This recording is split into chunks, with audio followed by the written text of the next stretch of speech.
Good evening, everybody. It's Katie Rose of Attached Families. I'm coming to you tonight to talk to you about foster care and adoption from foster care recruitment. I want to give you 3 scenarios, and then I would really love it if people would share and comment on what you think of the 3 scenarios.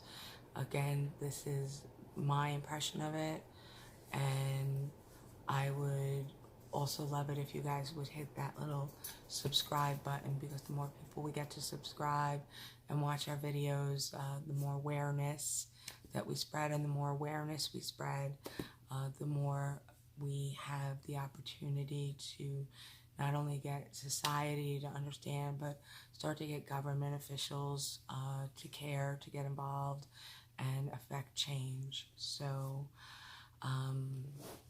scenario number 1, as things stand today.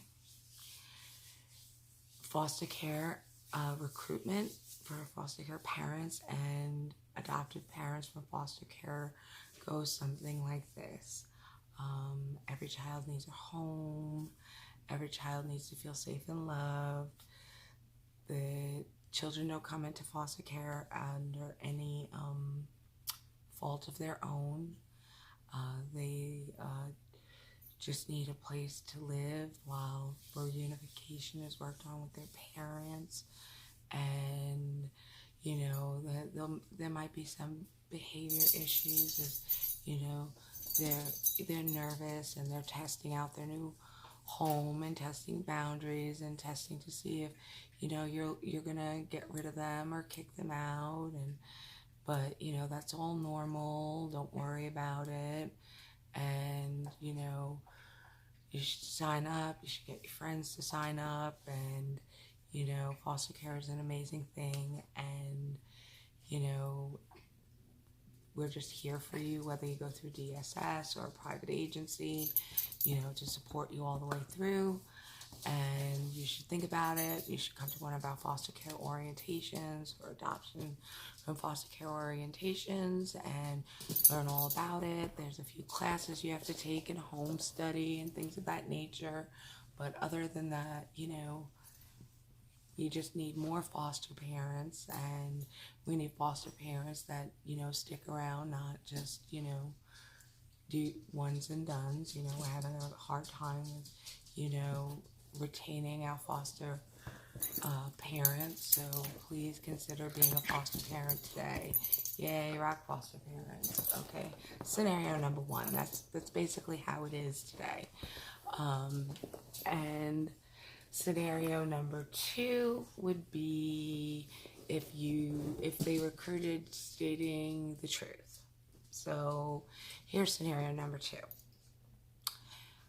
Hi, we definitely need more foster parents and more adoptive parents. We're having a really hard time with turnover. People are only doing it once, and then due to the severe behaviors of the children, you know, they're asking for the child to be removed from the home, and then they're closing their home. They don't want to do it anymore. When you become a foster parent, the child is not brought into the system due to any fault of their own, but they have been exposed for the most part to severe abuse, severe neglect, trauma. Their brains did not develop properly due to trauma, so they can't even help the severe behaviors that they have. So there's going to be a ton of rages you're going to experience. There might be urination and defecation all over the house.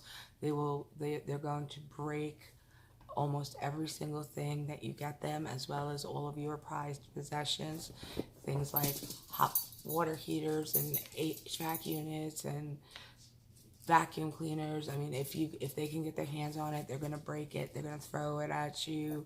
Some of them are going to be self-harming. Some of them are going to have suicidal ideations. You're going to need video cameras in every one of your rooms. You're going to need motion detector alarms to tell you, where the child's at. They're going to need 24-hour supervision.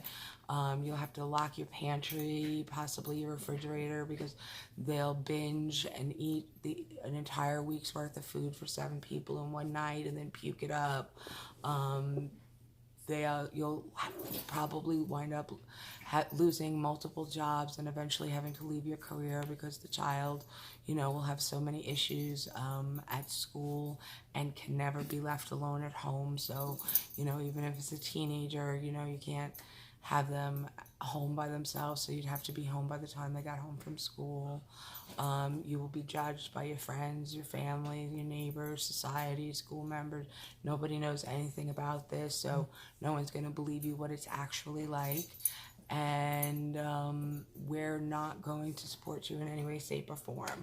So, in fact, if you do start to talk too much about needing more help and all that, we'll just take the children from your house and, send them off to another home, and we'll close you down, or we'll open an investigation into your home and possibly even have you arrested. These children make false accusations, and although we are aware of that, we still will have to open an investigation into your home, and you could possibly be facing, prison terms and losing your own children. So yeah, you should definitely be a foster parent and adopt today. So those are your 2 scenarios, right? The one where we tell no truth at all, and the one where we tell complete, honest, full truth. Obviously, you can see why they want to keep the truth a secret, because nobody would sign up to do what we do if we were told the truth from the beginning of how it really is. And then here's my fantasy scenario. Hi, we desperately need more foster parents in the United States of America and more people willing to adopt from foster care.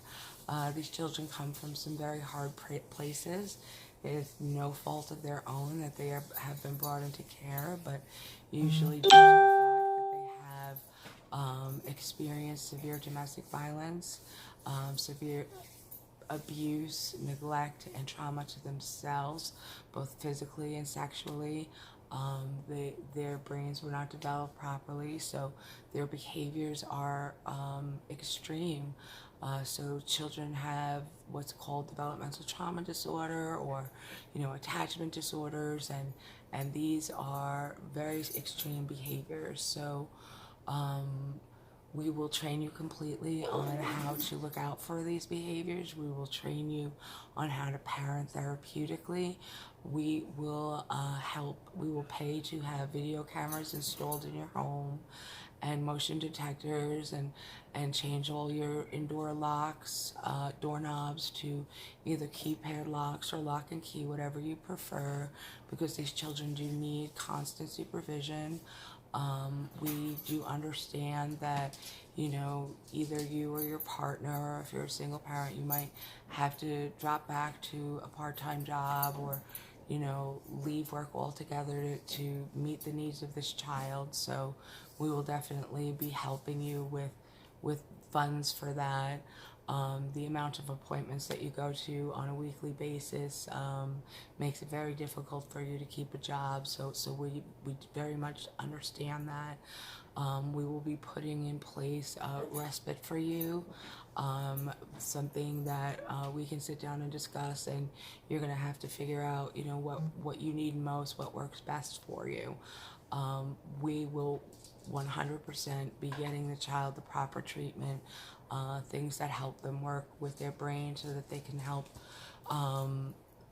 heal from the trauma that they've had in the past. So we'll be setting them up with feedback, and we'll be setting them up with EMDR, biofeedback, brain reorganization exercises, yoga, trauma, things of that nature. So there'll be a lot of appointments on the schedule, but it will all help to help them heal that brain and help them make those connections. So as well as doing that, we're going to be here to fully support you.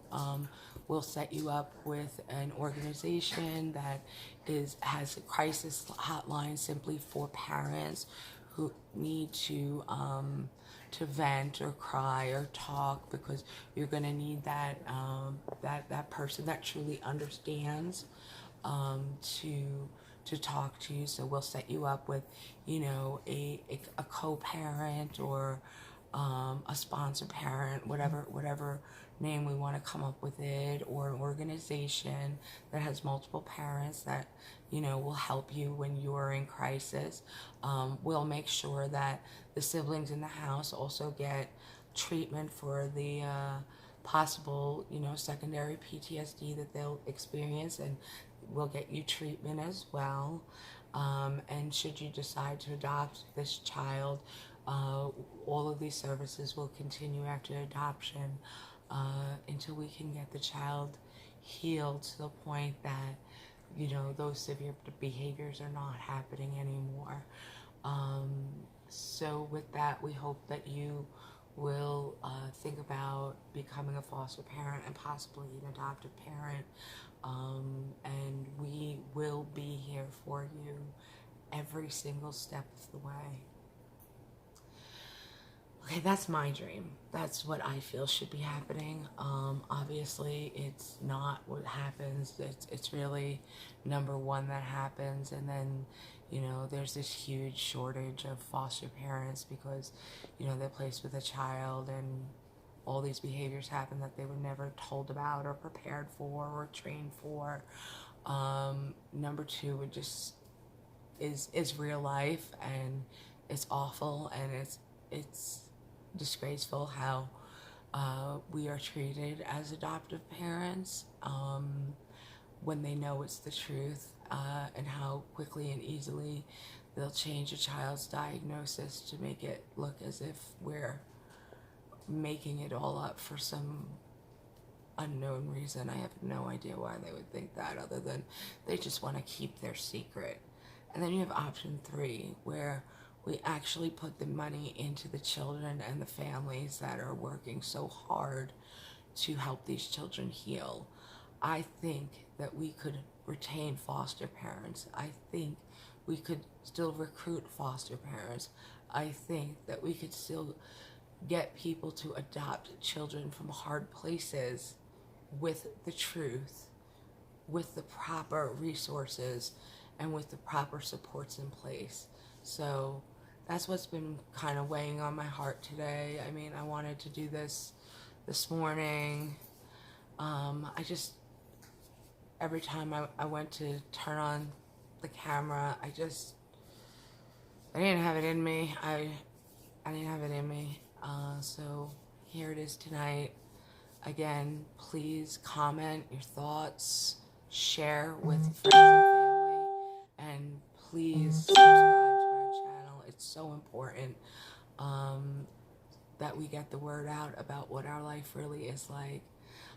Again, Katie Rose from Attached Families. I love you all so much.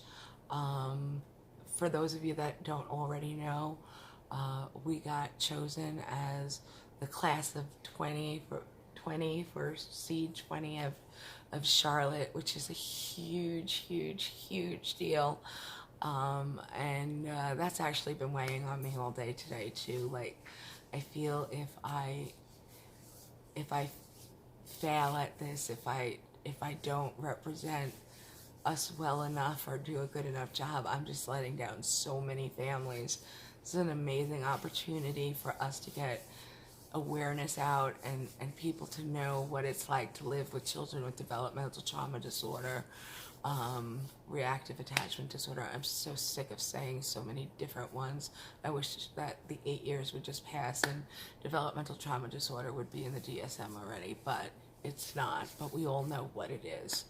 But I hope that I have the ability to do well enough in the class of 2020 with C20 that I can spread enough word and do some real good for all of our families, because I'm in this for all of you guys. I promise you. Not in it for myself because, well, you already know the amount of retaliation that comes with it. But I am in it for my families. So if you pray for us. And if you believe in the universe, you know, talk to the universe for us. If you don't believe in any of that, send good vibes and love and hugs. But yeah, I'm very excited about it. I'm honored. And that's it. I'll keep you guys posted. Katie Road, attached families. I love you. I love all my families. Good night.